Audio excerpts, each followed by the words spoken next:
Hello and welcome to 80s Rewatch, where myself, Darren, and my co-host Simon rewatch the films of our youth, which were all from the 1980s. Today, all we have to do is finish work and head home for Thanksgiving. I mean, how hard can it be? 3 coins in a fountain. Oh boy, my dogs are barking today. Why don't you take a picture? It'll last longer. That music fits that brilliantly. Absolutely heartbreaking. Del, did you just kiss my cheek? Last room in the complex. The trunk. I'm really starting to well up. Brilliant, yeah. Flight 909 to Chicago. So, Simon, which film have we been rewatching?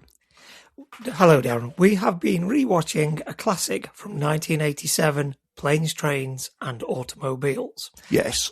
Yes, an absolute classic. I know this is one of your favourites, so we're looking forward to having a deep dive look back into the classic film, Planes, Trains and Automobiles. Simon, this is not one of my favourites. This is my favourite comedy of all time. And I will find anybody on the street, I will take anybody to court who says that this is not the greatest comedy ever. That's how much I love it. I like the passion, Darren. I didn't have you down as a fighting man, but there we go. I like the passion about this film. So, this film stars, we know it stars Steve Martin as Neil Page, Yes. and it stars the late, great John Candy as Del Griffith. The release dates for this film, Darren, was in America. They got it on November the 25th, 1987, and we got it on February the 13th, 1988. So a bit of a gap. We find this, don't we, as we're looking into these films? We seem to get it a few months after America. Well, you can understand that, can't you? I don't think that happens as much nowadays, does it? No, I think because nowadays it's just worldwide, isn't it? It's kind of day one, and we all get it sort of the same time, don't we? We do. We do. And so, quick rundown of the films it went up against for the box office top 10 in 1987. I'll do 10 to 1. Okay. So, number 10, classic this one, Darren. I love this film, Predator. Oh my goodness. Predator. Wow, Predator, yes. number 10. And number 9, this is also a good one. I watched it the other week with the kids, The Witches of Eastwick. I've never seen it. It's quite a good film, that. You'll have to look at that one. And another one that we will definitely be doing at some point soon, Lethal Weapon.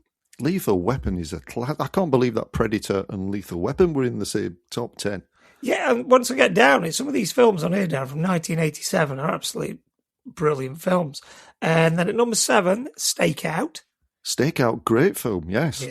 Yeah, and then we've got number 6. I like this film. Not a lot of people do. I actually like this. The Secret of My Success with Michael J. Fox. Yes, yeah, I went to the pictures to see that. Yes. It's a good film, that one. I like it, strangely. Number 5, we've got 3 Men and a Baby. Yes, that's good. And the follow-up, 3 Men and a Little Lady. Yeah, and number 4, The Untouchables.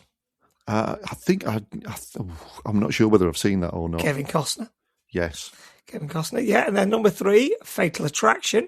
That is a great film. That really is. It is good. They've just redone it, haven't they, on Disney or something? Oh. Called it something else. Yes. Number 2, also a brilliant one, Platoon. Platoon, wow. I probably wouldn't have watched it at the time, but caught it later on because it's a terrifying film.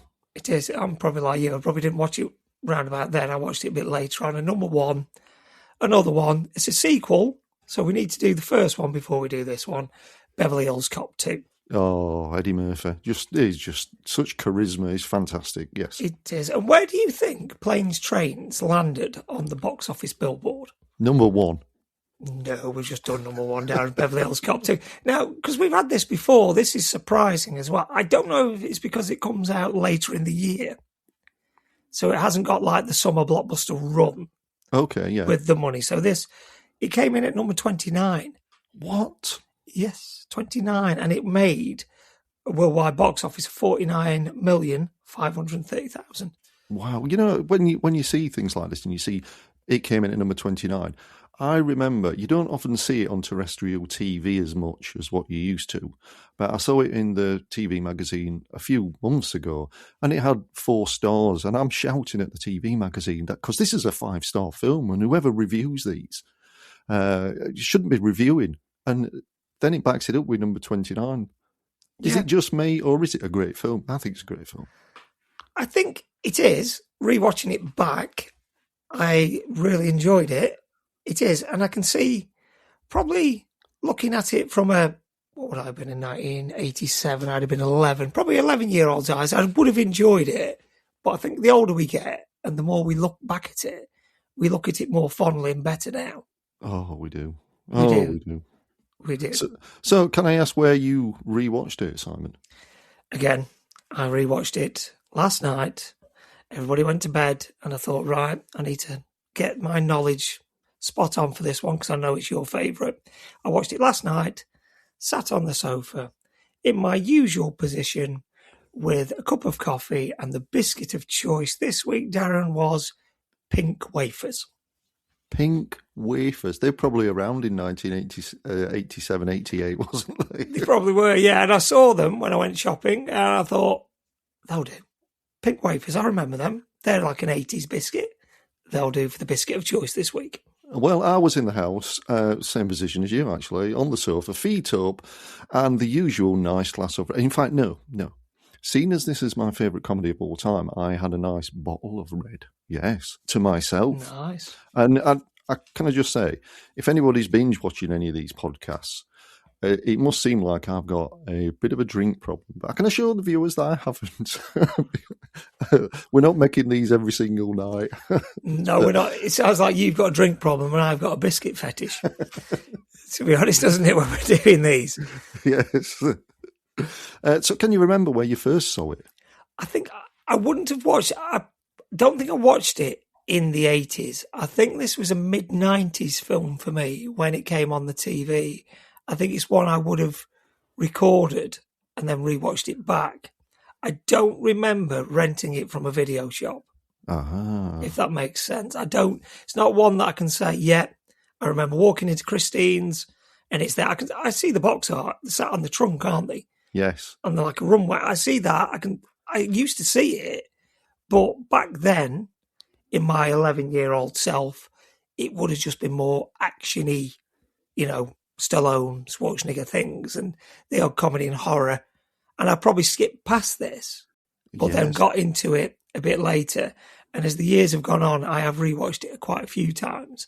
And now it is, like you say, it is a beloved film because of John Candy. And I think if you look back at John Candy's work, his films were really good. They were. The early ones. Just his character, his humanity of the character, how he played the characters. Spot on. Yes. Well, I saw this film in the late 80s.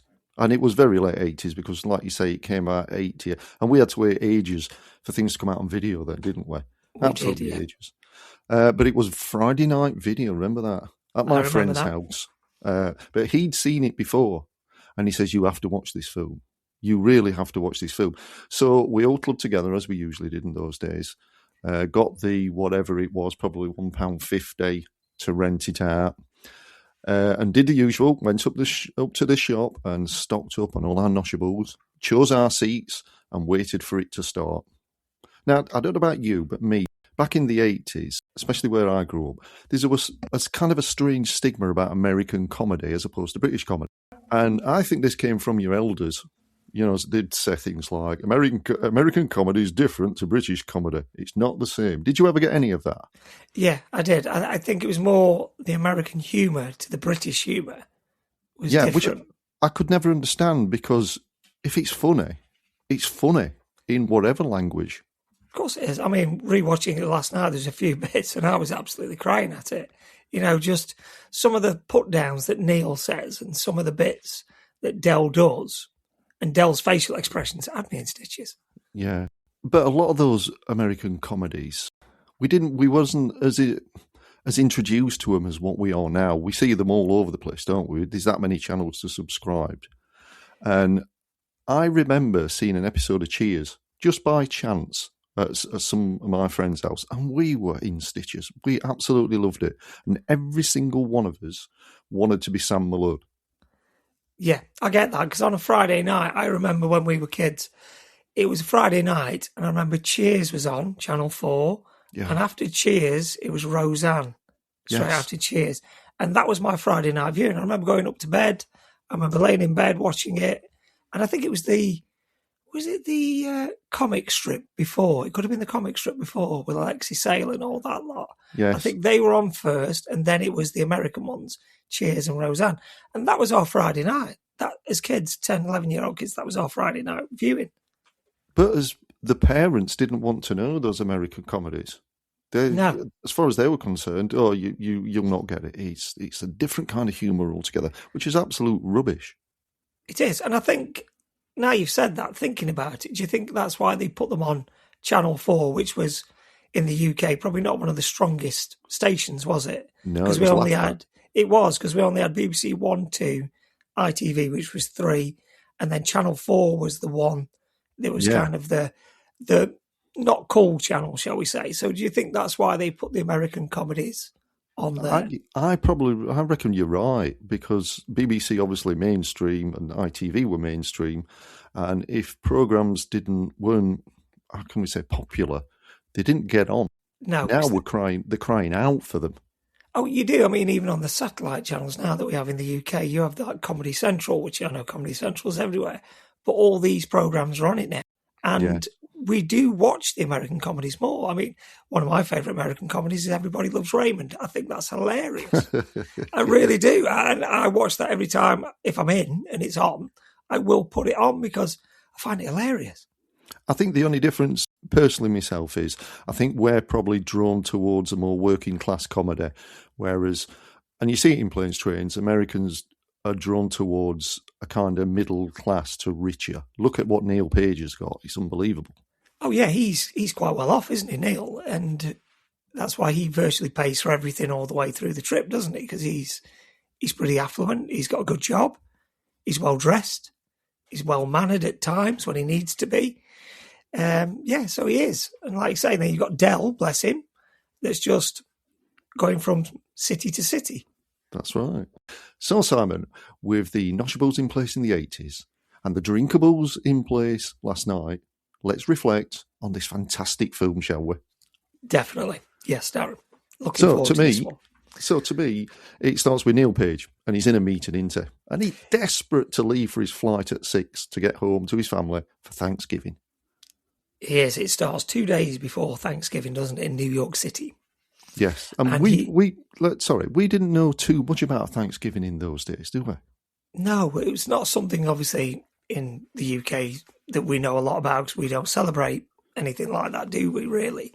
No, we just wait for Black Friday. Black Friday or Christmas Day. That's the normal big ones. But yeah, his boss is taking his time, isn't he? Oh, his boss is amazing. Yeah, we're looking back at it, and he's just sat there looking at those pictures. He's got 3 pictures, and he keeps picking them up, doesn't he? Turning them, looking at them. And you can sympathise with Neil and his friend, looking at him thinking, come on, hurry up. The excruciation on Neil's face is just incredible. It is. And do you know the thing that does me with Steve Martin, looking back at it? And I thought this last night, the first scene you see him in, he's got really grey hair, but really dark black eyebrows, hasn't he? Hasn't he? I've never noticed. Yeah, I look at it, and that's the first thing I saw. I thought, wow, he's got really dark eyebrows. But because it's funny, because you're looking and you're thinking, you're going to do it. And his mate's saying to me, you're not going to make the 6. Yes, because eventually he gets out, doesn't he? And where does he say that? He says that as he's getting into the lift, doesn't he? Just as he's going down, and now he's rushing, isn't he? He says, why don't you get on the 8 with me? You'll never make the 6. You'll never make the 6. That's what he says, yeah, just like that. And then he's down then, isn't he, onto the streets. And this is where it starts to get quite good. How busy does that street look? Oh, immensely busy. I've never been to New York, and it's a place that I've always wanted to go, New York. Yes, I've never been to New York, but it looks amazing whenever you see it. But on that day, it's immensely busy. Oh, yeah, it's the same old thing, isn't it? Everybody's trying to hail a cab on the taxi because everybody's got to be somewhere. But he does spy one, doesn't he? And guess who's across the road? It's only Kevin Bacon, isn't it? Kevin Bacon. Now, a bit of trivia, Darren. Do you know why Kevin Bacon was in this? Because he's good at running. Well, yeah, he's good at running. He was a young, hot, upcoming actor. Not just that, because he was in the film She's Having a Baby, which was also a John Hughes film, wasn't it? It was, yes. And he said to John Hughes, because he liked John Hughes so much as a obviously director, and he said, any film you're doing next, I want a part in it. I don't care how small it is. And they put him in this. And supposedly, I've never seen it. I don't know if you've seen She's Having a Baby. No. How he's dressed in this film, that's how he dresses in She's Having a Baby. So he's basically that character in this film. That's very good. Very good. Very good. And also, as they make eye contact, I thought that bit was quite funny because they're both looking at each other, aren't they, across the street? Yes. And they both spy the yellow cab with number 4N60. How do you know these things? This is my favourite film, and I would never know that. I take stupid things into, I don't know, subconsciously. I just notice it, and I don't know why. I don't know why I remember it, but that's the cab they both run for. And as they're running, it's quite funny. Steve Martin's run, he's carrying the bags. That's genius. How big are those bags? Oh, huge. And then, as they're just about to, he thinks he's just got there because Kevin Bacon's character gets stuck between a few people dancing on the street, doesn't he? Oh, that breakdancer, he's hilarious. Brilliant. And then Steve Martin's character, Neil, thinks, I've got it. And then we see the third character of this film. Yes. For the first time, the trunk. Oh, I see what you mean. See what I mean? Okay. The trunk has a pivotal part all the way through this film, if you notice. Yes, it does. Yeah. It's constant all the way through. Everything that happens, everything they lose, the fires and everything. The one thing that survives is Dell's trunk. Intact? Yeah, intact, not damaged, not beaten up. And it's there. And it's still there right at the end. Now, he loses the cab, doesn't he? He gets caught up. As you said, the trunk stops him, and Kevin Bacon gives a salute, gets in his cab, but he sees another one and he tries to hail it. Sorry, he doesn't. He sees an attorney hailing a cab, and he tries to buy it off him, doesn't he? Do you know how much he buys it off him for? I do, actually, because I've got it all written down. Yeah, what does he get it for? Well, he offers him $10, doesn't he? Yes. And he says $50, doesn't he? And then he says anybody who wants to pay $50 will definitely pay $75. And I think they agree on $75, don't they? Yeah, Neil pays him. Yeah, but what's happening all the time? In the background, Dell has obviously walked behind the cab, hasn't he? The driver gets out and puts the trunk in the back of the cab. He gets in the cab with nobody noticing, and then just as Neil opens the door, as it's starting to move, Dell's in the cab. That's the first time we see Dell's character. Yes, and he looks shocked and startled, doesn't he? He does, because he opens the door, doesn't he? Says, "You're in my cab." Yes, and then he drives off, and he chases it down the street. Down the middle of the road. He does, and he's dropping everything. He trips over, doesn't he? And he drops his briefcase and everything, and that's where other cabs then run over all his belongings. I mean, this start is bad enough for anybody. You'd talk about that for years, wouldn't you? It's just getting down from the lift, down, and somebody stealing your cab and you're losing your briefcase. Yes. But it's about to get exceptionally worse. And can I just say that this film is based on real-life events on John Hughes. He had a hellish trip from New York to Chicago, and this is why he wrote this. Yes, and when he first wrote it, I think the original draft for it was over 4 hours long, wasn't it? Oh, what? Oh, my mind. I wish they made it over 4 hours long. It'd have been brilliant. Yeah, and I think with it being over 4 hours long, and then you got it down to 3 hours 45 and said, no, it's still too long. And then we get a cut of it, which is only 93 minutes long. Yes. And if you notice watching it back, there's so many holes in it where it's been cut and chopped that aren't explained, which I'll touch on in a bit. There's one certain scene, they don't explain it. Okay. But I know the reason behind it since I've looked more into it. Well, be sure to remember when we come to that scene. I'll remember it, yes, I will. It's going to be something I don't know. Well, maybe you might know, you might not. And like I say, after rewatching it, it doesn't make sense in the film. But if you know the reason behind it, it does make sense. Right. So anyway, Neil's now at the airport, isn't he? Yes. And he's only got 2 minutes to go. And he's running, isn't he, like he does through the airport. Airports are busy, we know that. And if you're pushing to get somewhere in 2 minutes, you're never going to do it. No. Then the announcer announces that all the flights have been delayed. Do you remember what the flight was? What the flight number was? Nope. Flight 909 to Chicago. 909. But it cuts then, doesn't it, to Neil's wife and children? I mean, Yeah. he's phoning her, and he's saying he shouldn't be much later than around 10 o'clock that night. Yeah, and obviously in America, we forget because we only live in a small island, should I say. America's massive. So to get anywhere in America is hours, isn't it? Yeah. Yeah, and their flights are like our buses. Yeah, they are. Well, They're just probably better. yeah, maybe a bit better. And then this is where he then sits down, doesn't he? And Yes. he's looking through his newspaper, and who does he see across from him? Bang opposite, reading a book, Del Griffith. Yes. And this bit, I like this bit last night, where Del's looking, and they're looking at each other, and he pulls the book down, doesn't he? Yeah. And they're looking as if to say, I know you. Where do I know you from? And then it all gets revealed. Yeah, because Neil says, you stole my cab. And what does he say? I never stole anything in my life.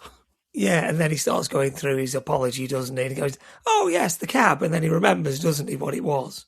Yeah. And then he offers him all sorts, doesn't he, Del? Let's get a beer. Let's get a hot dog. And he's offering him all these different things to try and apologise. Yeah, and it's all kind of fast food and everything. Not the kind of thing that Neil had ever eat. No. And then, but I tell you what makes me laugh. When he wags his finger, Del, and says, I knew you.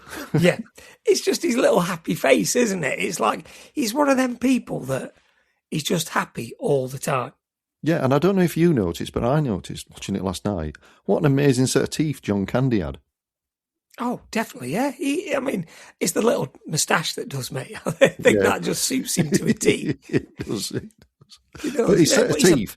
His set of teeth when you were in an era where maybe it was popular then. It's very popular now, isn't it? People having their teeth whitened and straightened and everything. But his teeth are absolutely perfect.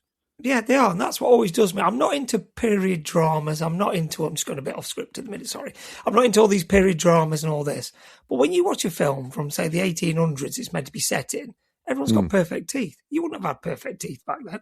True. Well picked up on. Well picked up. But yes. No, sorry, we're getting off the top. But yeah, and then they're in the airport and then they're on the plane. And then Neil starts showing his sarcastic, arrogant side, doesn't he, to the stewardess. Oh, I love this bit. When he said, he's got a ticket that was booked and ticketed over a month ago. And she won't have it, will she? No, she says, yes, but you're booked in coach. That's right. And then that fella gets on. And where shall I say? Oh, here, there, anywhere. Like there's loads of seats. Yeah, he could go anywhere. Cause at first, when I watched it years, I thought it was he wasn't the pilot. He was just an ordinary person, wasn't he? I thought he was a pilot. I thought he was some kind of guy who, I don't know. But when you look again, he's just dressed smartly in a suit and tie. Yeah, and like I say, you can sit anywhere. So he's just a passenger. So he must fly on that airline. He must see her that many times. And quite rightly, he stays on the right side of her. Yes. So quite right, brilliantly done. And then, who sat right next to him? Oh, I mean, before she says, I've had just about enough of you. What's Neil say? You've just had about enough of me. I can't wait to see what happens next. Brilliant. And then, boom, he sat right next to Del Griffith. Yeah, he was happy again. Big smile on his face. Yeah, and I think this scene is brilliant. And the old guy sat at the other side of him because he's wedged in the middle, isn't he? Yes. He's stuck between these two people that he does not want to be sat near. Yeah, he's introducing himself, isn't he? He's like, shower curtain guy, and what's your name? Neil Page. Well, right. They just introduce themselves, and he wants to say, I'm not much of a conversationalist. I just want to get on with this article I'm reading. He doesn't want to know Del, does he, at all?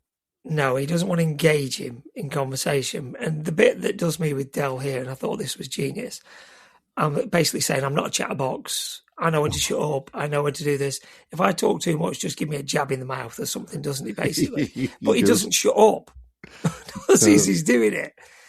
And Neil is pulling his neck, isn't he? He's pulling his shirt because he's trying to get air because he's getting really, really frustrated, really agitated.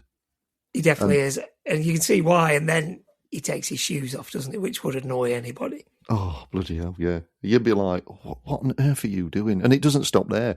You think that's bad enough. And then he takes his socks off and he's wafting them about. And he says the line. My daughter said this to me the other week, and when I watched it last night, I was laughing because I thought of Ava, because she calls her feet her dogs for some reason, and Del says, "Oh boy, my dogs are barking today." Yes, does it? And I couldn't stop laughing because I'm like, "That's what Ava says, my dogs." I'm like, "Wow." And then, like I say, he takes his socks off, which is even worse. Yeah, but he's wafted him about, and it's nearly. Yeah, he does. And then, like you say, they're still talking, and then he's just trying not to engage him in any way. And then it cuts on to the next scene, and this, I've got to be honest, Darren, is my favourite line in this film. Is it? Has me in stitches every time. You know, where they're all asleep and the old man's coughing on him, isn't he? And he'd be Yes. like, "Thanks for that." And then he just looks to his left and Dell's asleep. And then with one eye open, this bit has me every time. $6 and my right nut says we're not landing in Chicago. Yes. I was like, fantastic. Why would you just come out with that? I know. But he weren't asleep, and he's clued up. Del Griffiths, into he's streetwise. He is, because he travels everywhere. Yeah, but after that, the plane lands, doesn't it? Where's it land? Is it Chicago? No, it isn't. Wichita. Wichita, Kansas. That's it. And you know how I said that this is my favourite comedy of all time? I'm acting like I don't know anything about it, but I do. I just get engaged and just drift off as soon as I watch it. I think, yeah, I get that. But when like I say, when I'm doing these films, like at the minute, I'm taking it in and I'm remembering, because I'm listening and looking for things. So obviously we can put it onto this podcast. So we get delving into it. Some bits you probably like. I like to try and catch you out, but not catch you out, but give you information that you don't know. And that's my job on this podcast, Aaron. So he's phoned his wife, hasn't he? Again, we see this incredible house that I think you've mentioned before is just down the road, isn't it, from where they filmed Home Alone? It reminds me of the Home Alone house. Yeah, yes. It's just round the corner, supposedly, yeah. Yeah, which is incredible. This house is just same as the Home Alone house. But it's that kind of, what I mentioned at the beginning, where we kind of do more working class, 2 up, 2 down, and Americans do a bit more affluent kind of comedy. But it's still funny. Comedy's funny if it's funny. It's funny, like you say, and you normally look on most American films from the 80s, like I say, they're all pretty much, unless it's a gritty one where they've not got a lot of money, but most of them are pretty well off, and the houses are huge, the gardens are massive, and you just look and think, I'd love a house like that. Oh, and I think that's the kind of aspiration, isn't it? The American dream of what you can aspire to have if you work hard and you go for it. Yes, you do. It sounds good in words, but I'm sure it's a lot more difficult than that. Yeah, definitely. You've got to work for it, like we know. Anyway, we're still back at the airport, and Del tells him there's no way we're getting out of here tonight. And this is where the announcer comes on and says, it's due to weather, all the flights are cancelled. And he gives a really smug grin, doesn't he? Yeah, which is not good, which they know, because obviously they live there, they're not bothered, they're going home. Everybody else is going to have to sleep on the floor. And then this is where Del says to Neil, doesn't he? While you phoned home, I phoned ahead. I got yes, he says, you phoned home, I phoned the Braidwood Inn. If you pick up the cab fare, I'll make sure you get a room for the night. And then if you noticed, Neil then looks and it's his friend asleep on the floor. What friend? His man that says, you're never going to make the 6. Is he really? Blimey. Yes, that's his friend. You know, there's someone asleep on the floor. Yeah. In a grey suit. That's his friend that says, you're never going to make the 6. Well, anyway, Neil agrees, doesn't he? Yes. And this is the first time he sees that trunk again, like you mentioned earlier. Yeah. And what does he say? You want to try lugging this around New York? Yeah, he does. And then because he sees it and he thinks that's the trunk. And then they lump it into Doobie's Taxiola. Taxiola. You know what? I made a note of that. That's it. Yeah, sorry, I couldn't get the word out of that. Yeah, I did. Doobie's Taxiola. It's a bit creepy, but at the same time, it's pretty cool. And what's the license plate on the taxi? I don't know. Oh, God, it's Wolf. Wolf. Wolf. Yes. Yeah, I take in things like that. It's really bizarre. I don't know why, but I do. And like you say, you beat me to this one. They go to the Braidwood Inn. I made a note of the motel. Yeah, now and the driver, I think he's seen, as he can make a big bit of money on these two, so he takes them around the interstate, doesn't he? And Neil's Yeah. saying, "Where's he going?" Yeah. Oh, you've never been round here. I want to show you a bit of the scenery. It's the middle of the night. Yeah, and what does Dell say? He's proud of his town. That's a damn rare thing. He's always trying to be positive, isn't he? He is. And then they get to the Braidwood and then he drops the suspension on it, doesn't he? I think that had me in stitches. He even looks cool today. Yeah, it was brilliant. And like you say, then they're in. And then, obviously, wherever they go, this is what the common theme. Dell has sold somebody shower curtain rings. Yes, he has. Yes. Wherever he goes. But they get the cards mixed up, don't they? Quite I've easily still done. got a Diner's card. Yeah. And but it they look very identical. It looks very much like Neil's credit card. Yes. And what does the owner of the complex say? Last room in the complex. Yeah. And then they both look at each other and then they go to the room, don't they? There's one bed. Oh, you know what? This is one of my favourite bits. I love the way the camera pans around the bedroom and then doubles back on the double bed, and then it goes and looks at Dell's face really close up. Yeah, because like I say, these two don't know each other, and it's like, oh God, if that was me and you, and I didn't know you that well, I'd sleep on the floor. Yeah, I'll let you. I would. Yeah, I wouldn't get in the bed with you. No, and Dell again inadvertently comes out with this fantastic line. You want to take a shower? Yeah. What does Neil say? No. Yeah, he's like, no, not together. No. Go first. You go first. And then it cuts to that bit where Dell has obviously had a shower. Yes. Doesn't it? Because Neil's in the shower. And he notices his shower curtain rings, doesn't he? He does, yeah. And then obviously the water, like in motels and things, is not working properly. And then when he's finally done and he comes to get out, and then, but would you have not noticed that before you got in the shower, that there was towels everywhere? Thought the very same thing. I thought, did Dell come in after, while he was having a shower and kind of mess it up? Because you would have noticed how bad that was before. Of course you would. You'd have looked and gone, what the hell have you done in here? Wouldn't you? And then he's looking round, isn't he, for a towel. Yeah. And all he can find is that little flannel. But it looks big from initial shot. It does, and then he gets it, and it's like the size of a handkerchief. It's a hand towel, like a flannel thing, isn't it, as we call it in the UK. And then the bit that does me, it pans to Dell on the bed. And he's living his best life. He's just sat there and he's putting the massage bit on, having a cigarette, isn't he? He's all clean and showered and dry. Yeah, he's emptied a little bit of his trunk. He's got a picture of his wife there. He's got all his, what I would say, noshables, because he's got his little bits, what he's eating. And like you say, he's enjoying himself. Vibrating bed, few beers, fantastic. And this is the first time we see a picture of Marie. Yes. Dell's wife. Yes, which is a nice picture. And, it is. And we think, well, he must be taking that everywhere with him because he's on the road all the time. So why not have the things you love in this trunk until you get home? Exactly. What else does he get out of the trunk? I don't know. His pillow. Does he really? He gets his pillow out of the trunk, and there's a little bit where Neil's trying to get comfy because now they're in bed together, and Neil's hitting the pillow and he's trying to get comfy. And Dell says, I could lend you mine, but I bring it with me because I'm allergic to foam or something. I think he says foam. He's allergic to something in the pillow, so he has to bring his own. That's it. But Neil's having to sleep in a pool of beer, isn't it? Yeah, now this is the bit what I was just touching on. These scenes have been that cut because in the original cut, you see what happens with the beer. Well, so you see the beer explode and go all over the bed. Oh, right. So there is no context for why the bed is wet. But he does mention it, doesn't he, Neil? He says, you left him on a vibrating bed. What would you think would happen?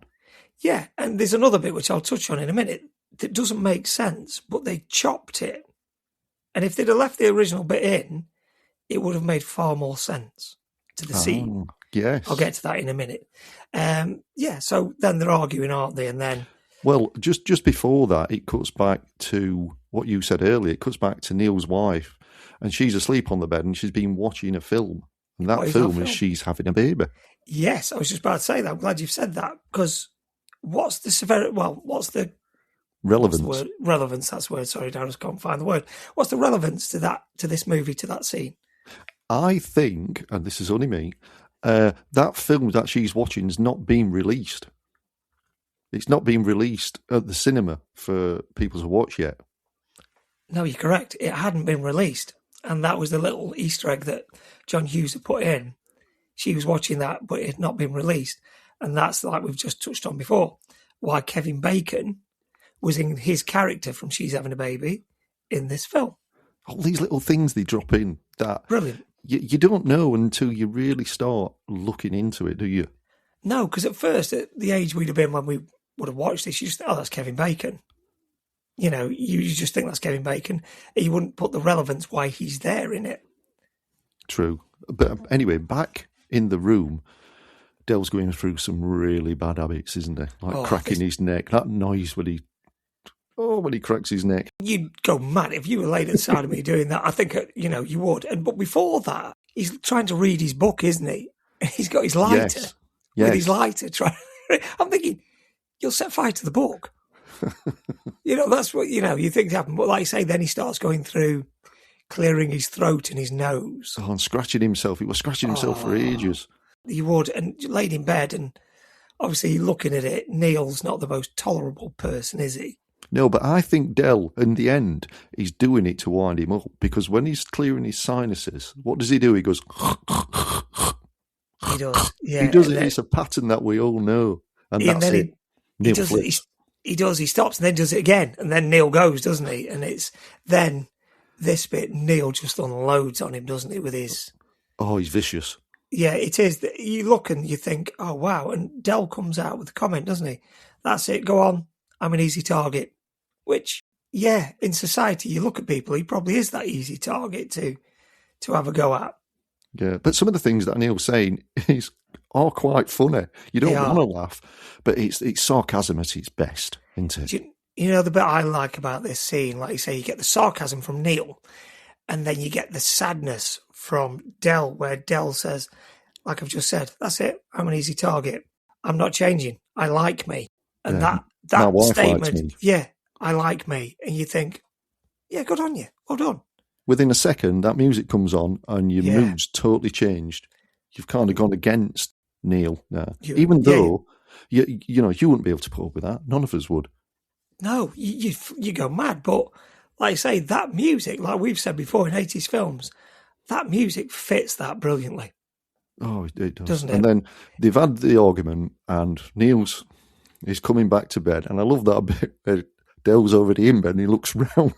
He does, yeah, like your wife would if you've had an argument with her.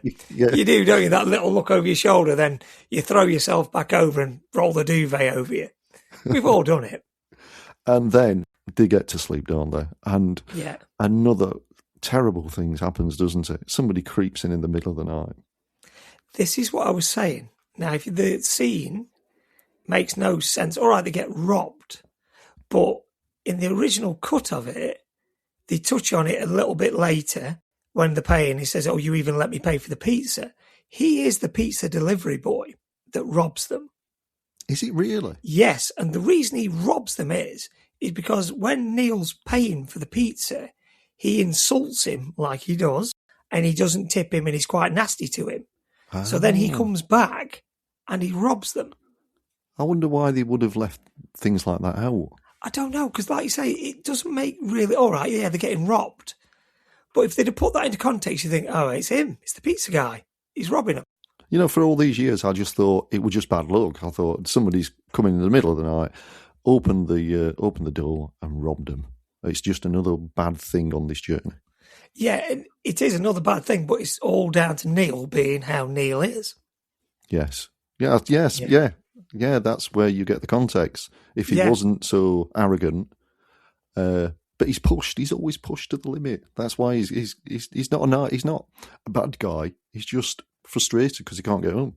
Which we all are. You know, if you have to stay 10 minutes after work when you're not meant to, you're not happy, are you?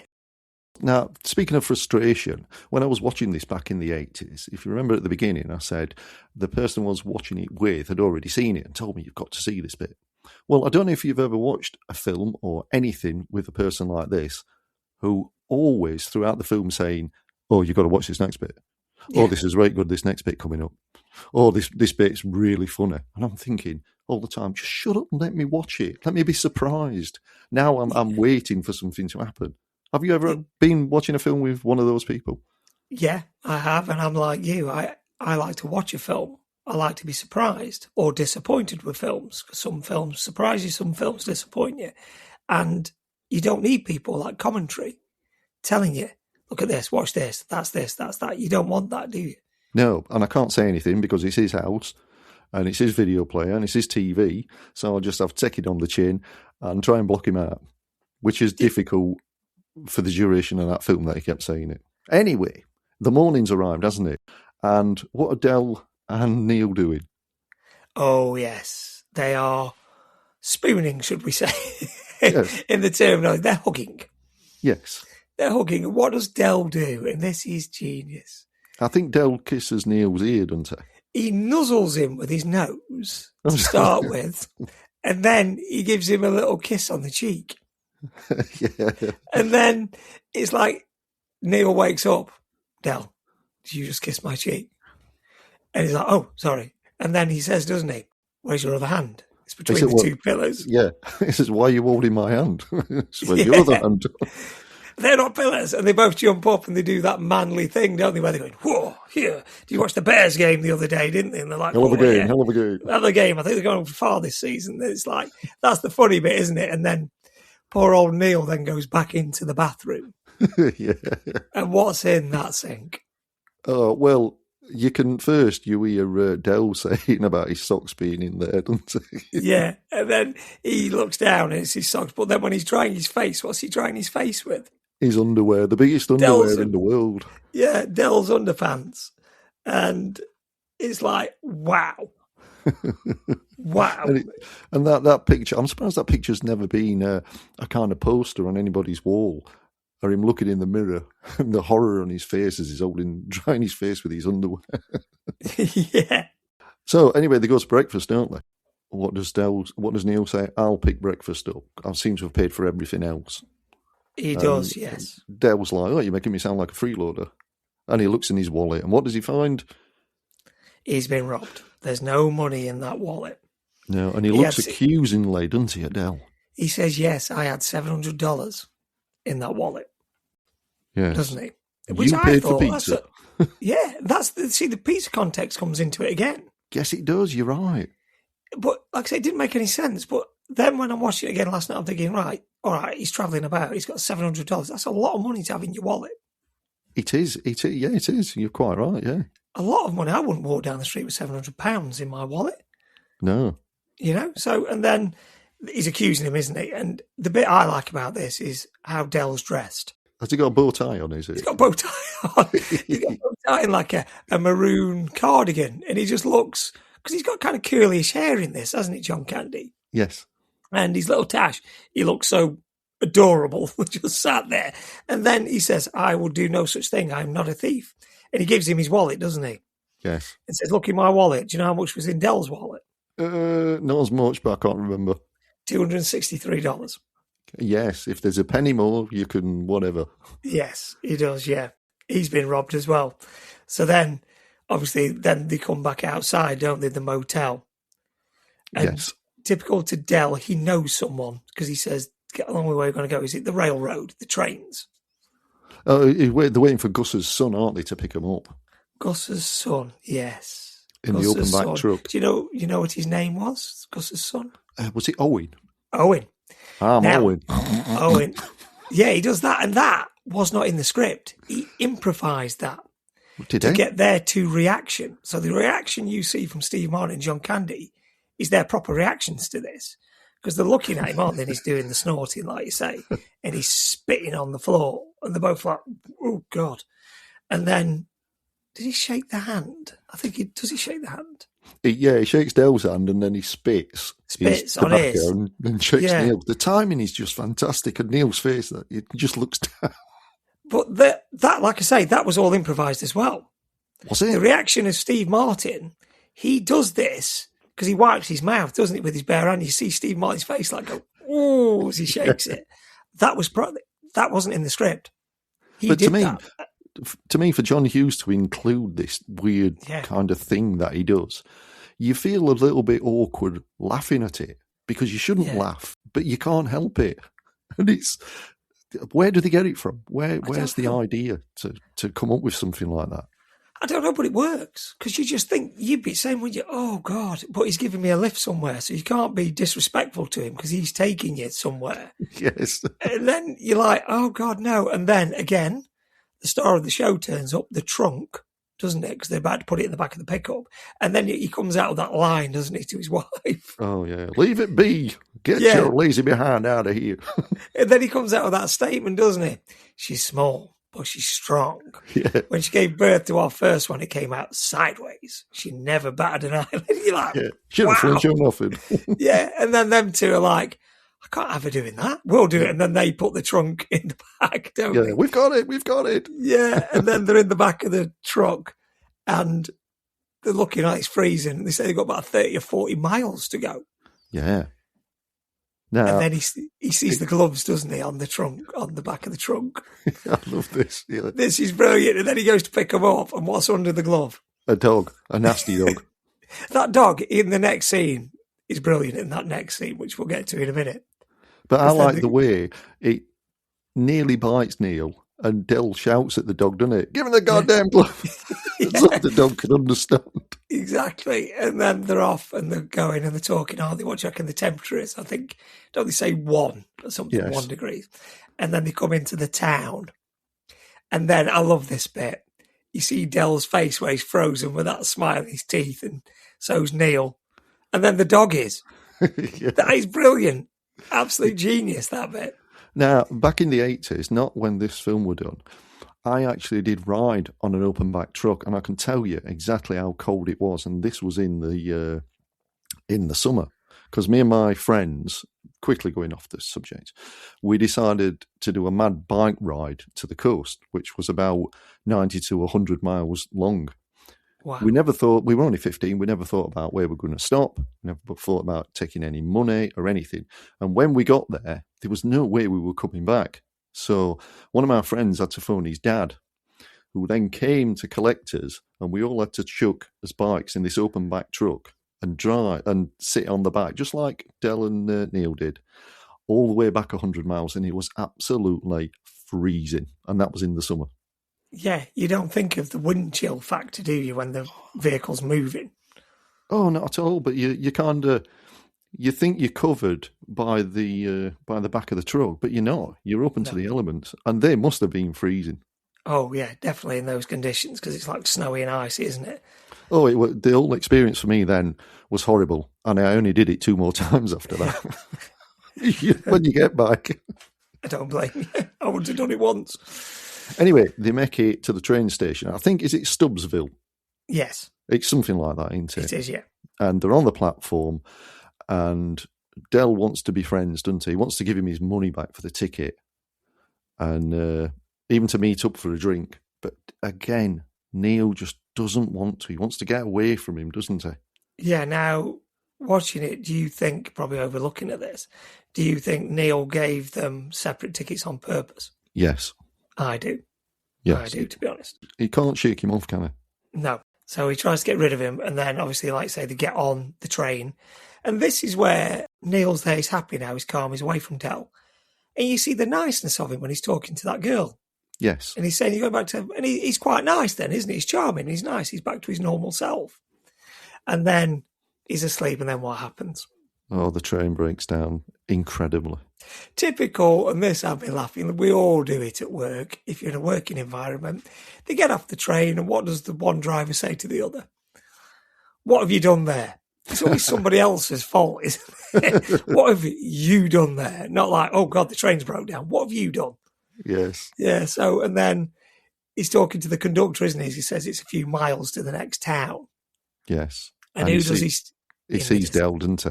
And how muddy is that, and awkward is that field that they're going across? Just even to walk across, never mind that trunk. Yeah, and he's dragging it, and this is where you see Del turn around and look. Do you think Del's looking at Neil? I think Del sees him, and Neil looks away as if to say, "Oh, I can't see you." And Dell looks a bit disappointed, doesn't he? And then starts walking again. Yeah, and then his humanity side kicks in and he thinks, I need to help him. Yes, So which he does, which is very good of him. Yeah, it is, yeah, and he picks up. But if you look all the way through this, and this you pick up on this a little bit later in the car rental scene, Neil's got some really posh slip-on shoes, so he's not dressed for these conditions, is he? Yeah, you notice that when he comes back in, when his car's not there. And then they're sat there in Missouri, aren't they? Trans-Missouri, and talking to that old bloke with the beard. Oh, he's already asked Dell if he's ever travelled by bus before, and and Neil says no. He says, "Well, your mood's not going to change." Yeah, just before we get into this scene, I have travelled by bus. When the missus and I were younger, we used to travel to Spain, 27 hours on a bus. So I know exactly how Dell will feel. Yeah. It's not a nice thing, is it, to be hours on a bus? We did it as kids. We played football and we twinned with Onzane in France, and we had to go to France on the bus. Oh, start off with, for the first hour, it's amazing. And it's like being on, then after novelty wears off, doesn't it? And yes. You're stuck, and you are stuck with, like, obviously these don't know all these people, and you get that couple that are making out. Oh, yes. And Dell nudges Neil, doesn't he? Like, oh, look at them. And then just as Neil looks, that's when they catch him, isn't it? He's like, you busted. And he's giving him all that, isn't he? Why don't you take a picture? It'll last longer. Yeah. But if you noticed, what I noticed in that is Dell's eating again. Yeah. And one of his arms, because he's that big, he's halfway across Neil's chest. So he's taking up his personal space. Yeah, because Neil's pushed like to the end of the seat, isn't he? Yeah. And then it cuts to him singing songs, and Neil starts to sing one. Isn't Neil Page? And what does he sing?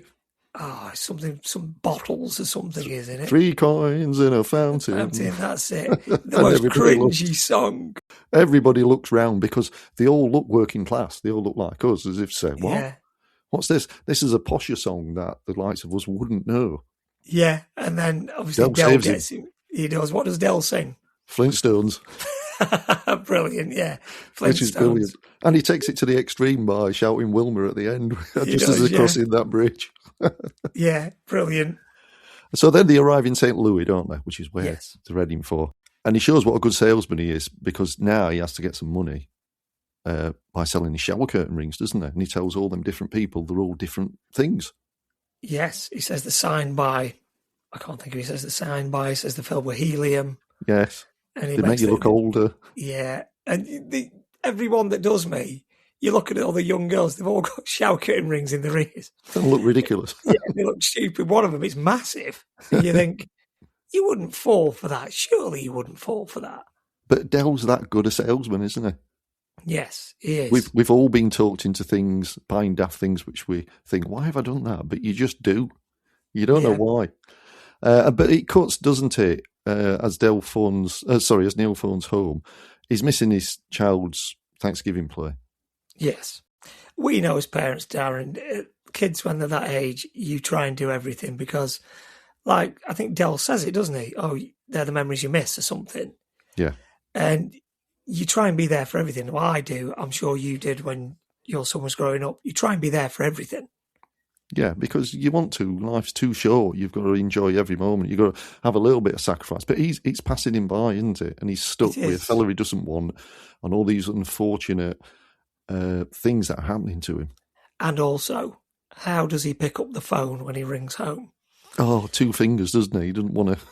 He does not want to touch that phone. He's touching the digits with, like, his knuckles, isn't he? He does not want to touch it. But we wouldn't, would we? We'd have just picked it up and put the earpiece to your ear and the mouthpiece to your mouth. You do, and like I say, and then it cuts to the diner. Now, the thing I picked up on the diner is a common theme for me and you at the minute, this, Darren. Did you pick up on this? You probably didn't. It's obviously a Thanksgiving film, isn't it? So Thanksgiving's November time, isn't it, in America? Yep. And if you look round the restaurant when they start eating, it's got Christmas decorations up. Never noticed it. Never noticed. So most of the films we're watching at the minute, Darren, have got Christmas decorations up. Ah, it's a good job. We like Christmas, isn't it? It is, yes. And it's just been Christmas, so that fits well. But yeah, different ones like we've done Rambo, that had Christmas, Karate Kid had Christmas. And it's just different little bits that you pick up on. Never noticed it. Never, ever. But I will now from now on. From now on. And now we get, and the other bit that hits me, obviously now, I think this ruling is fantastic. No smoking in where you eat. Del is constantly smoking. Yeah, So it as is, they're isn't it? eating, he puts another cigarette in, he lights it up, you see all the smoke. And you think, wow, that's how it used to be? Yeah, and you accepted it, and it was normal. Yeah, it was. Not now. You go mad if somebody lit up a cigarette near you when you was eating. Yeah, but what does Neil say? He says, when we knock our heads together, we've gotten nowhere, and we should really kind of split up. He's just desperately trying to get away, and Neil looks Del looks so disappointed, doesn't he? He does, because he thought he was going to pay him a compliment, I think. He did, yes. And yes. he didn't. And he put him down again. So that's the disappointment side again. And then, like you say, he's basically, again, trying just to get away from him. Yeah, but Del pays the money that he's raised from selling his shower curtain rings and leaves him a little bit more for his kids. But Neil doesn't want it. He doesn't want anything from him, does he? No. You just will not let Del Griffith in. No, he doesn't open up, does he, at all to him or anything. But I found this quite, like saying, opening up to each other. Well, Del doesn't tell him that Marie's died. No, if anybody's not seen this film, then done the ending. But I think we're pretty safe on a film from 87, Dennis. Probably. If I have ruined the ending for you, I apologise. But he keeps his personal stuff to himself, doesn't he? It's just for him. Yes. He doesn't want to burden anybody, because he's always positive throughout this film. He just seems like a bit of a hindrance, a pain in the bottom, in the backside. He is, But anyway, he's gone. He's clearly upset, and he's a little bit angry. You don't see him much angry, do you? But he's a little bit angry. Yeah. And when Neil says, "See you," and he says, "Yeah, sure you will," he knows, as far as he's concerned, that's it. And Neil goes, he gets off the bus and goes to get his rental car from V5. And I'm guess glad what? you said that. I had that wrote down. I wrote that bit down. V5. And like I say, sorry, guess what? It's not there. No. All the cars. The only one that's not there is Neil Scott. Then we see him running again with those big bags. Yeah, chasing the bus. Yeah. And then he has to walk miles, doesn't he, back? He does, and he slides down that kind of hill, and all his feet will be squidgy and horrible and freezing cold, and he's just not in a good mood at all, as you wouldn't be. No, and then what happens? His hat gets run over by the bus. Yes, every single little thing that can go wrong is really piling the pressure on him. He is, and he also throws his ticket, though, doesn't he, in his rage and anger? Yes, he does. He needs. He throws that. He enters the airport with his tie wrapped around his ears, probably to keep his ears warm. Yeah, and this is, like I say, this way he sees nice slip-on shoes that are absolutely ruined now. And then he gets to the desk. Now, the relevance of this, and I think you'll know this. What's the relevance of this scene? What did this scene do for this film? I think it gave it the most swear words continually. Is that right? It did, yeah. Do you know how many swear words there were, the F word, under a minute? No. There was, in total, from Steve Martin's character, from Neil, there was 18 F words in that minute. Was there really? And there was one from the lady behind the counter. She does one, so 19 in total. But this bumped it from which would have been probably a PG. It bumped it to an R rating. I'm not surprised. I'm not, but looking at it now, I think that would have probably hurt this film being an R rating. You know, because obviously kids then couldn't watch it. And with them cutting so much out of this film, like I say, with the pizza and all that, why did they not cut this scene out? Yes. They could have done it in a totally different way, that he was just really angry and he's not sarcastic. Happy. Yeah, he could have just been really sarcastic to her, not using the F word. Because when I've watched it again last night, you think, well, there's no real need for this amount of F words. You'd want to do it, of course you would. But I do know that this was one of the conditions when Steve Martin read the script, why he took it to do this scene. Yeah. Yes, I've read that, like you say, but there was a lot of them. And you think, wow, you forget how many there is. And then I think the bit that does me is just her smug face at the end when she asks him for his receipt. And he said, I threw it. And then sarcastically she looks at him, doesn't she, and drops the F-bomb on him. But on his approach, when she's talking to her friend and he tries to interrupt and her finger goes up really rudely, it's just building his anger up minute by minute. And they're talking about cooking, aren't they? Something, food. Yeah, about turkey, gobble, gobble. Yeah, when she does that at the end, that'll be in stitches. It's like you say, it's unfortunate that younger people probably were restricted for it. And I can't remember watching it on the TV, but I don't think before 9 o'clock they would have included that. No, I think it would have been cut. Yeah, I think you would have been doing. They'd have cut it, and then obviously then he's going outside, isn't he? Yes. To get a cab. To get a cab again, and Neil, being Neil, insults the man at the cab rank, doesn't he? Who's helping him get a cab, a taxi, and he gets punched in the face. Yeah, he gets what he deserves. To be fair, doesn't he? Now, eventually, sorry, is it me or how fast can Steve Martin bat his eyelids? Oh yeah, brilliant when he hits it. Yeah, he did like bees' wings. They're going really fast. He does, and you think, right, you've asked for this, and somebody now has obliged you by punching you straight on the end of the nose. And then he falls, doesn't he, backwards? Oh, this bit. I'm sorry, but that car nearly hits him. I'm sure Steve Martin puts his hand up because he thinks he's going to be hit by this car. And I've said this before in the Breakfast Club when Bender walks initially at the start of the Breakfast Club across the street, and that car it's virtually on his leg. They've got to have some absolute confidence in the drivers that they're not going to run him over. Yeah, because it's pretty close to him. But just before it gets to where it nearly runs him over, when you see it coming in the distance, why is he going that fast? Well, true. Have you seen it? Yeah. He's like drifting as he's coming round the cabs. He's going at some speed. And then he stops, and then obviously they get into another bit of an altercation, and he picks him up, doesn't he? Yeah, we'll not say how he picks him up. Yes, by the groin. Yeah, by the groin, should we say. He picks him up by the groin. And then the bit I liked, in the next scene, he's talking in a really high-pitched voice. That's right. And anybody who's ever been, shall we say, picked up by the groin will fully understand why you would speak in that voice. Yeah, definitely. And then you see the car. The car now reminds me of the car in the Griswolds, National Lampoons. Yes, it does, doesn't it? Yes. Because it's got the wooden panelling and all over it. And again, you see the star of the show sticking out the back of the boot, as we call it, or the trunk in America. Don't you? The trunk's in the trunk. Yes. I never noticed these things. Never noticed. It's there 1 minute and then I forget about it. But it's there all the time by your understanding. Yeah, it's there. Subconsciously, it's there. Even when they're driving, you can see the two of them in the car. See through the back window. What can you see? The trunk. It's there. It's the star of the show, the trunk. Well, now they're driving, aren't they? And I think Neil's taken over driving, and Del's messing around with a car seat to get comfortable. Oh, you wouldn't write this, would you? When he's and he's doing the seat, isn't he? Yeah, up and down, up and down. What does he say to him? Can you stop that? You're going to break it. Oh, that's right. Yes. Can I ask? Have you ever been in a car with an electric car seat that moves like this? Yes. Have you? I've never have. Yes. They're quite good, but I don't know, because he's such a big man. Yes. And he's moving it about, he's trying to get it, and like anything, I'm the same. If anybody moves my car seat, you can never get it back right, can you, unless it's on a memory setting.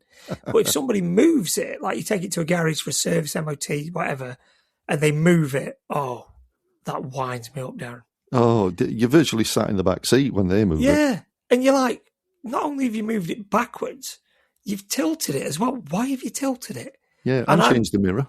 Yeah, and the mirror. Now, me and my wife, bless her, I set the seat. She's happy with how I set it. Nobody moves it. So it's set on both cars how we like it. You're the man of the house. Yeah, definitely. They move it. Unless you've got cars with memory settings, it takes you a good week or two to get it back normal. Anyway, Del finally gets comfortable, doesn't he? And what does he say again? He can't reach down to take his shoes off. Yeah. And he says, please don't. Please don't take your shoes off. Now they start to argue a little bit, don't they? Yeah. Del, I don't know whether Del's starting to get a little bit tired of Neil's attitude now. Yeah, I think he's starting to just bite back a little now, isn't he, at him? Yeah, and after the argument, it's Dell's turn to drive. Yeah, and Neil can't get comfortable, can he? Because he says he's broke the chair. He says it doesn't. You went and done it, didn't you? You broke the seat. You did it. You broke the seat. And then he touches something and his face goes against the front window. He does, doesn't he? He says, oh, well, this is comfortable. Yeah. Yeah, and then another pivotal bit is his wallet, isn't it?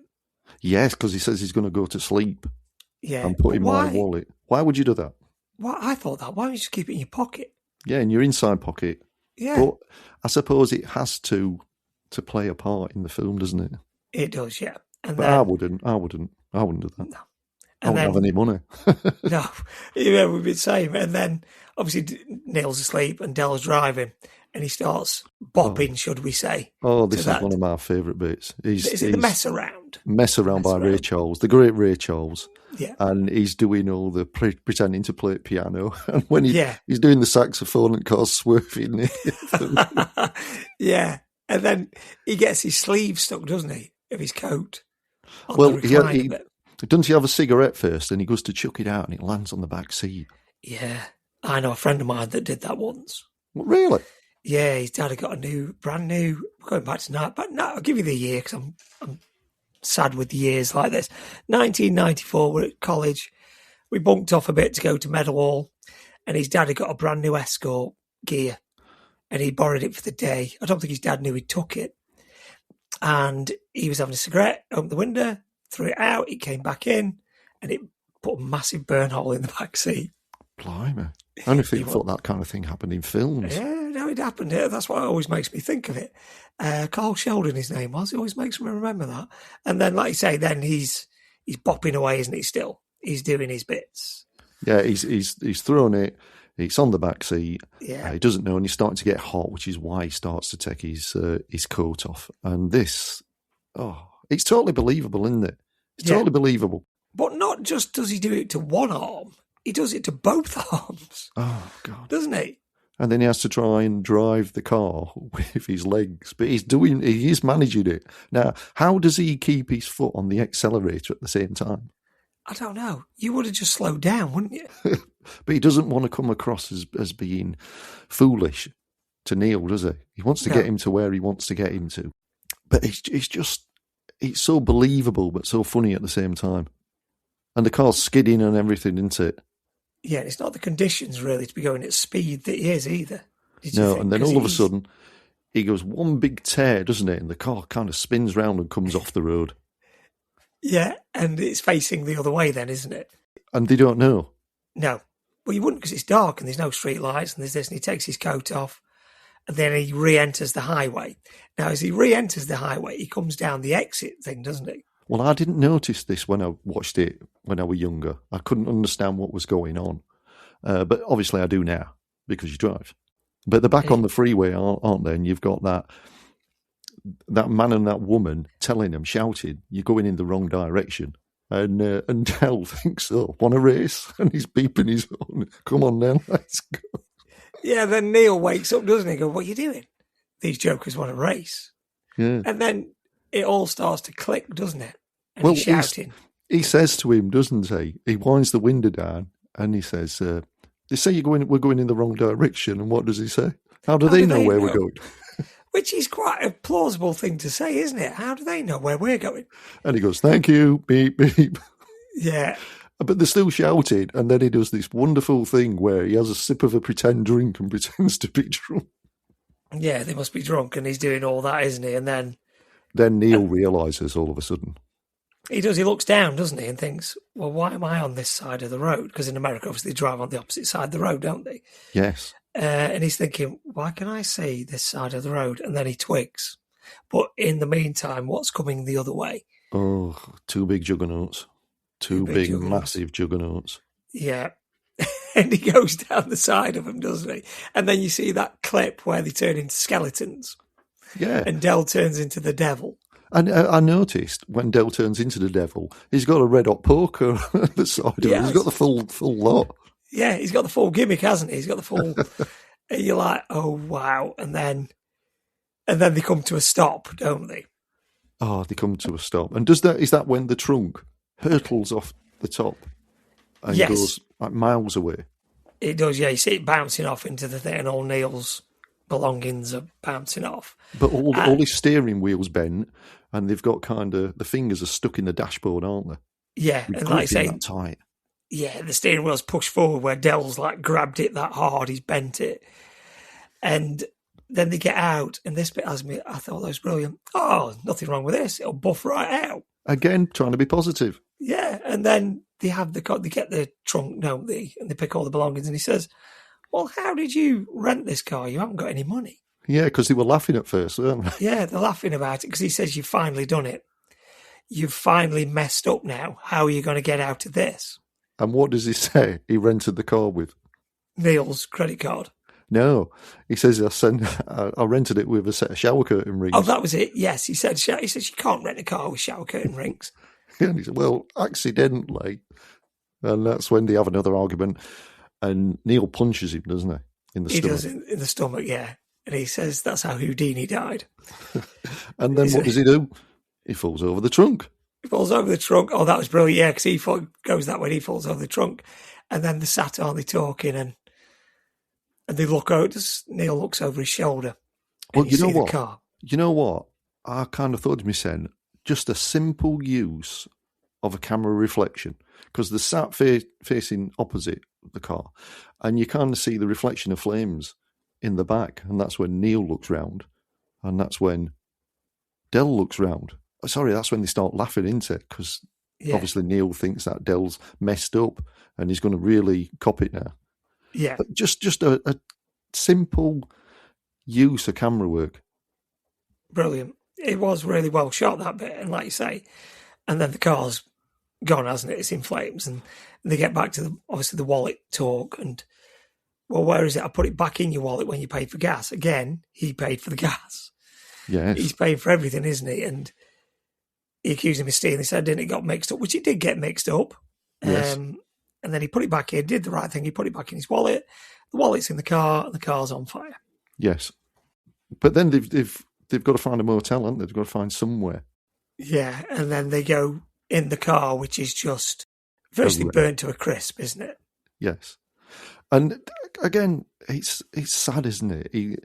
They both go in to try and get a room. And what does Neil try? He's got his watch, hasn't he? Yeah, he gets his credit card out first, though, doesn't he? Oh, that's it, yes. And it's burnt to a crisp, and he's got his diner's card and his whatever card, and he says, they're not credit cards. He says, well, I've got $17.50, and is the room $42 or $43, I think. Yes, you're right. And a nice watch. And a nice watch. So he then lets him have the room, and he goes outside to park the car, doesn't he, outside the room? Yeah, and it's Del's turn then. Yeah. How much has Del got? He's got $2 and a Casio. And the way he straddles it across his arm. Genius. He's like rubbing it up and down his sleeve, isn't he, going, it's a nice Casio. And he says, well, no. And then Neil goes in the room, and Del's sat outside, isn't he? Oh, and then the music comes on. And this is one of the first times it's getting to me. As soon as that music hits you, and I don't know why, but he's sat in that room on his own, and I see this picture of Roy Orbison. Yes. Up there. And already I'm fighting back the tears. And I grew up listening to Roy Orbison. And then I learned about all the terrible things that happened to his family and everything. But he always looks and sounds, and he is a picture of kindness. And if Roy was in that room, I bet he'd have let Del in.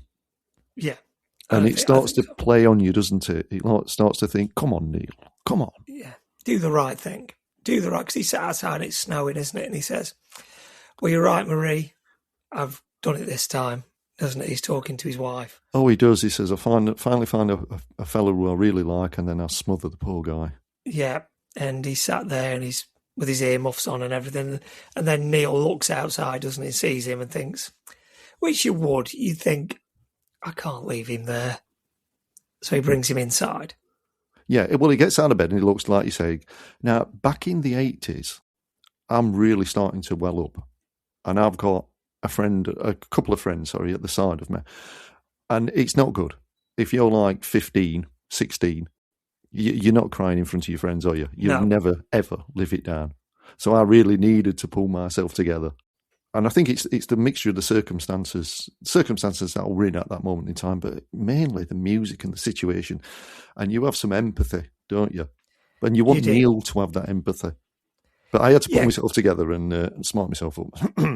you do, because you look at Neil, he's got this hard, sarcastic, persona, but deep down, he's a decent person, I think. He's just, everything that's coming his way, he's just not happy, is he?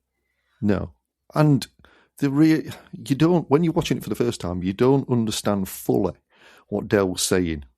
When he sat No. outside and he says, I wish you were here right now, but I guess that's not going to happen. And you think, Yeah. oh, right, yeah, because she's obviously at home and you're here. You Yeah. don't know the bigger picture until the end. And I didn't then, but it still didn't stop me from thinking, bloody hell, come on. Yeah. But Neil finally opens the door and he says, you're going to freeze to death out there. And when Dell opens his eyes, it's just... the relief, fight, yeah, I'm in. And then he's there, isn't he? And then this is the bit, I think, where they really start to... The friendship seems... Yeah, bond. That's the word I'm looking for. They start to bond over drinks from around the world. Because he's been to Italy and now he's going back to Jamaica, man, isn't he, with the rum? And it's got to be the worst Jamaican accent anybody's ever tried to put on. He really tries, because it's not an easy thing to do, this cool, kind of laid back. He just almost says it in his own voice, but it's just so funny. It's just so hilarious. It is. And then, obviously, he turns the light off, doesn't he, his Neil, and he says he's definitely a character. And they're still laughing, and he goes into the bathroom, doesn't he, John Candy? I can't think what he's laughing about. Yeah, potato chips, they're everywhere. Yeah, that's it. He's laughing. He goes in, shuts the door, and he's still laughing. He opens the door, and he's still laughing. And I say this is the bit where they really bond. Yeah, because Neil says, why does it feel like I'm in summer camp? So it's almost taking him back to, he's letting his guard down a little bit more, isn't he? He is, yeah. He's coming round a little bit to him, thinking he's probably not that bad. Do you think that it's the drink that's lowered the defences? Yeah, because, drink, it does that, doesn't it? Once you've had one or two, you're a bit more relaxed. Yeah, and they toast to the wives, don't they? To the wives. The wives. Yeah, the wives. And Neil does ask Dell about his wife, doesn't he? And he tells him, he says, you love her, don't you? And he says, love's not a big enough word.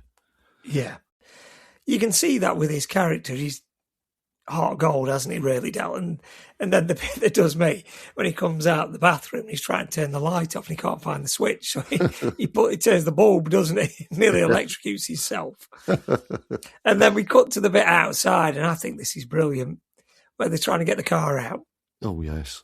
And guess who's having to push? Neil. And Dell's sat there, and he's there. No, it's not going to go. And he puts it in reverse, doesn't he? Yeah, straight through motel room. Yeah.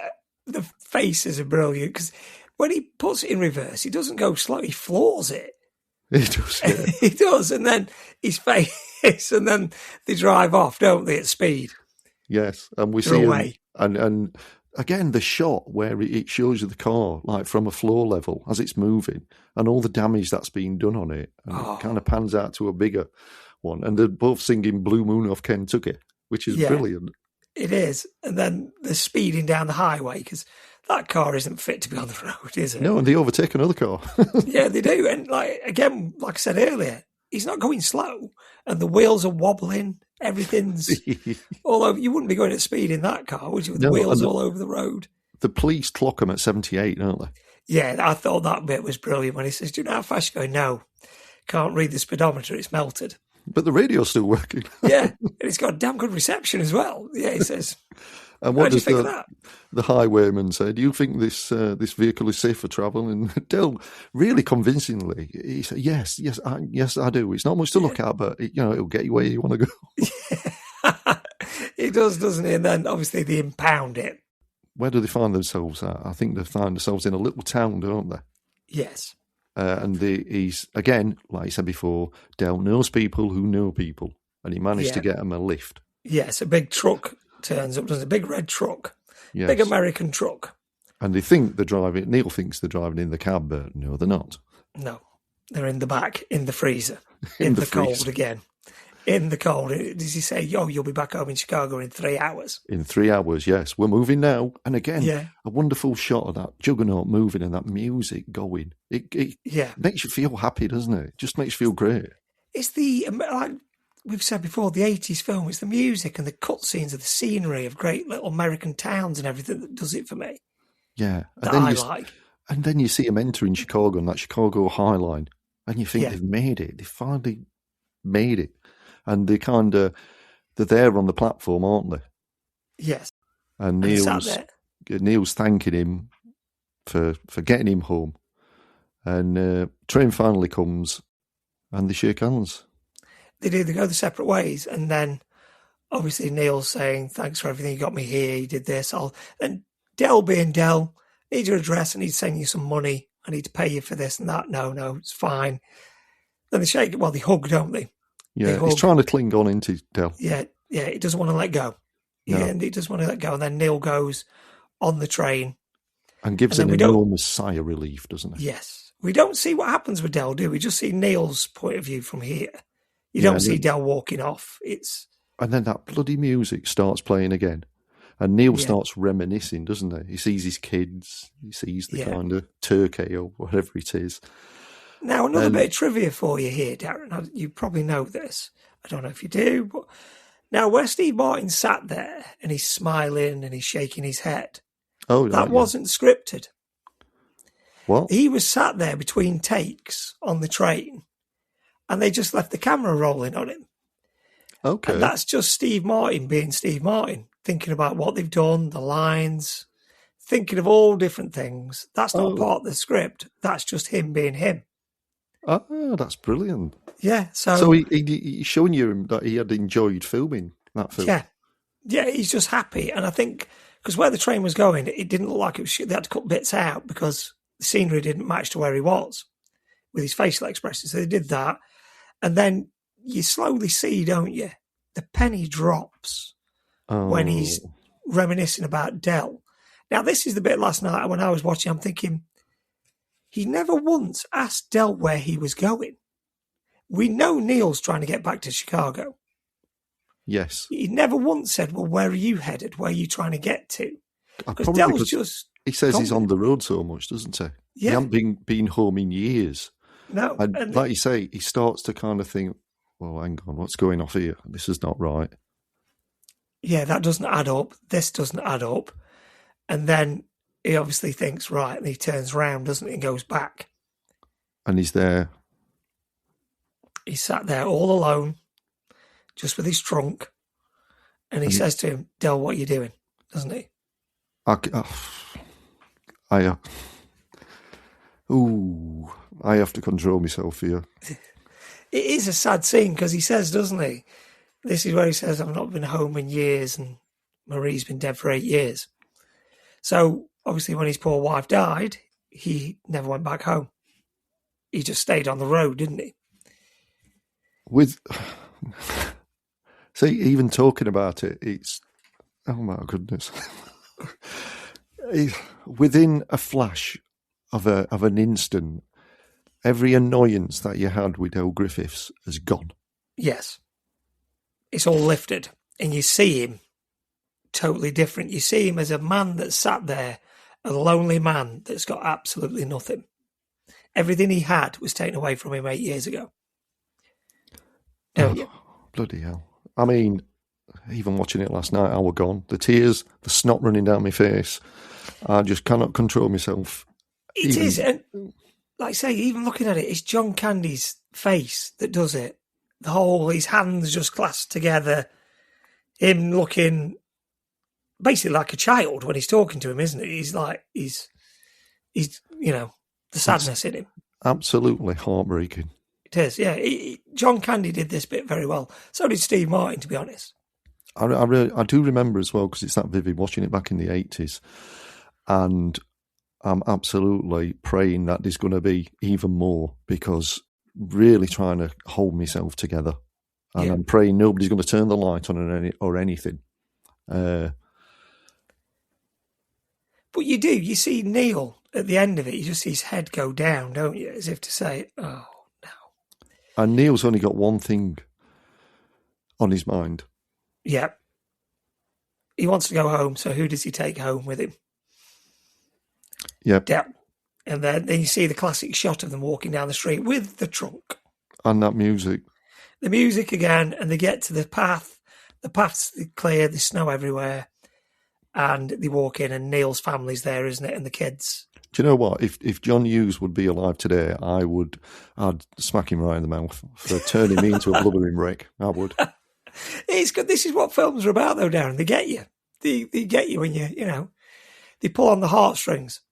And just to bring myself a little bit back round, the song that they play every time you go away, which was recorded by Paul Young, they wanted to use that, but Paul Young's recording business says no, you can't. That's why a different artist is singing it. Oh, I never knew that. Yeah, they wouldn't let him use it. Why would you not let him use it? Exactly. It'd probably be money rights and things like that. Yeah. And then, like you say, then they're in the house and they're all hugging. And what are they hugging round? The trunk. Are they really? The trunk's in the middle on the floor. Yeah, it's right between everybody. And then you see Neil introduce him to his kids, and then his wife comes down the stairs. Oh, and the relief on her face. Yeah. To finally know that he's safe. Yeah. And Dell's just there being Dell, and I think he feels happy being part of a family. It almost finishes me off, this, because he looks at the floor, plays with his hat, doesn't he? And then he looks up. Oh, God. What a fool. Do you need a minute? You all right, Daz? I kind of think he looks and sees the life he could have had with Marie. Yeah. He does, and it's just that. And I think what does it for me, as the film ends, that smile on his face. Yep. That smile is... He's happy for him. Yeah, it's happiness. It's just sheer happy that he's, he's there, and... He's not jealous. No. He's happy for him. No, he's just happy. And I think the bit you take from it is that obviously they turned at the start, they're not friends. Del wound up Neil. But at the end of it, they turned into friends. In that one little instant, those few words. A few bits, Neil let his guard down with him and just let him completely in. Oh. Yeah, brilliant. It's a masterpiece, Darren. I think it is. That's why it's my favourite.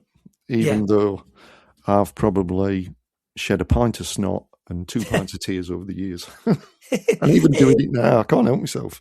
It is. It's like, films get you like that. It's, as you get older, you do look at things completely differently when you're as a child, don't you? You look at family life, you look at things like that. You think, what if that was me in that position? You want to help people. Of course you do. Of course you do. And this is why it's good. And now, something else that made me almost cry even more than this, was in 2020, it was reported that Will Smith and Kevin Hart were going to remake it. Oh, God, yeah, I know. And then I read in 2022, Adam Sandler and Drew Barrymore. I mean, these are fantastic actors, but don't remake this film. Just don't do it. No, because just touching on that, do you know the actors that were in contention for the roles before it went to Steve Martin and John Candy? Nope. Well, Tom Hanks was in the running to play Neil. Yeah, that might have worked. I don't know. John Travolta was in the running to play Del. What? Yeah, I wouldn't have got that one. And Rick Moranis was in the running to play Neil. And John Goodman was in the running to play Del, who was Dan in Roseanne, wasn't he? John Goodman. Yes. But I think the two actors they got there were perfect. And the line, I like me, Disney's just done a documentary on John Candy, haven't they? Which is very good. I will definitely watch that. And that's the title. I think it was done by Ryan Reynolds, I Like Me. And Ryan Reynolds has actually got a car, when it's burnt, the car at the end. Oh, yeah. He's had a car made exactly the same as that, and it's in his collection in his house because it's one of his favourite films. So he's got the burnt car in his collection because he loved John Candy that much. And you see, like I say, the films that John Candy did through the mid to late 80s, brilliant. And he is brilliant. He was taken too soon, wasn't he? So he was. And so I read on the set as well that he had some gym stuff that was bought in for him, weights and a running machine and things like. Never used them once. Never used anything. No, I've read that, and he was very kind to all the staff, wasn't he? The camera people, the crew. He often paid for them all the meals and everything like that. He made sure they all had things. So he was quite good in that way. Like I say, I had heard about the gym stuff and he'd never used it. But this film is my favourite comedy of all time. Yeah, it's good. Blimey, back in the 80s when this finished, you maybe you can hear my reaction at the end of this, and we're just talking about it. Yeah. I really had to pull myself together. But I was lucky. I was lucky because before the lights went on, one of the fellas nipped off to the toilet and another one ran in to get a couple of drinks into the kitchen. So I had a few seconds to smart myself up. And I'd like to think that they were in similar positions, that they had to hide their feelings and run off. Otherwise, I don't know. I'd have never lived it down. No, but like you say, that's the joy of cinema, how films can take you to a place, emotionally that you probably wouldn't see coming. Yeah. How you're that invested in the character, and that's how it gets you. And it's funny, isn't it? Because you don't take people like cameramen, editors, scriptwriters,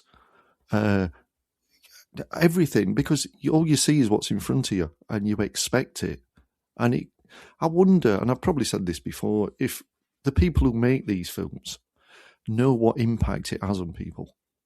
Because when you say it reached number, 27, 28 in the charts, it doesn't look as successful, but it touches people's lives incredibly. Yeah, it does. Like you say, it's number 29 in the box. But like you say, I think that's with when they come out.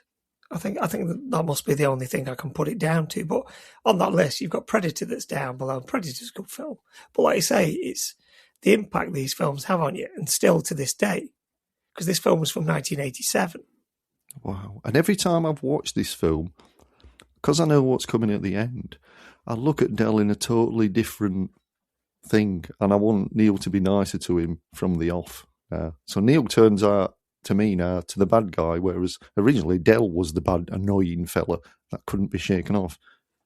Yeah, he was, like you say, not a nasty bad guy, just a nuisance that was always there, that's in the way, that, like I say, you can't shake off. He's always with you. And in a lot of films, especially comedies, 3 or 4 good scenes would see a comedy through. This has got tons and tons that just keep coming and delivering one after the other all the way up to the end before, John Hughes really gives you the right and gives you the left and knocks you down quicker than Mike Tyson could. Yeah, I see that. Yeah, I get that. But anyway, Simon, thank you for us doing this Planes, Trains, and Automobiles podcast. It's been absolutely brilliant. But what, Simon, what are we going to be rewatching next time? Next time, Darren, we're going to be having a deep dive look into a classic, the first film I saw at the cinema. This is Ghostbusters. Ghostbusters. Bill Murray Ghostbusters.